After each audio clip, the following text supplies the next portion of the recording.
Hello, my name is Janice and I'm the nurse here at Pacific Center for Plastic Surgery. Today I'm going to be talking to you about your post-operative instructions for gynecomastia. The thing we want to talk about first is your activity level.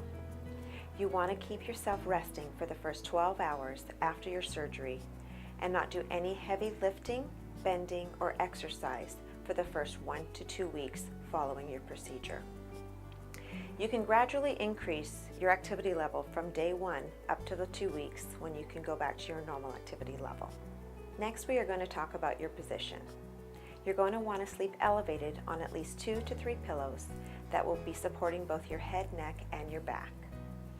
You will be sleeping like this for the first 1 to 2 weeks following your procedure. You will also want to be sure to provide yourself with some old towels that you place underneath the areas where you've had the liposuction, because you may leak some blood-tinged fluid. Let's talk about ice packs. Ice packs are suggested if you have excessive swelling. This can also help with just the comfort of your recovery period.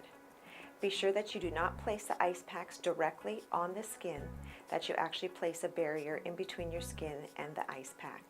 You may leave them on for 20 minutes and then remove them for 20 minutes at a time. It's recommended to use the ice packs for the first 48 to 72 hours.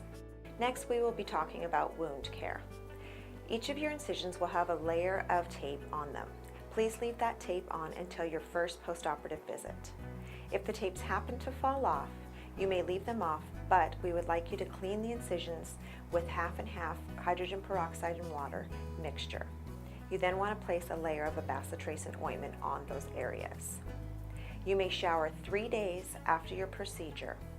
If you still have the tapes on at that time and you have not had your first post-operative visit, please leave them in place and just dry them with a light, cool setting on your hairdryer.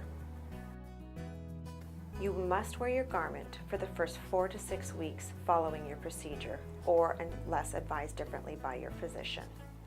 The only times that you will be allowed to remove your garment are for showering or if you take it off to launder it. Your driving needs to be restricted until you are off all pain medication.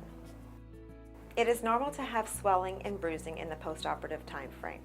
You may also notice a little bit of bleeding, which is also considered normal. The things to be sure that you do not come in contact with are anything that may lead to an infection. Signs of infection include excessive swelling, excessive redness, or a fever over 100 degrees. Please call the office if you notice any of these signs or symptoms, or if your pain is not relieved by the medication that has been prescribed.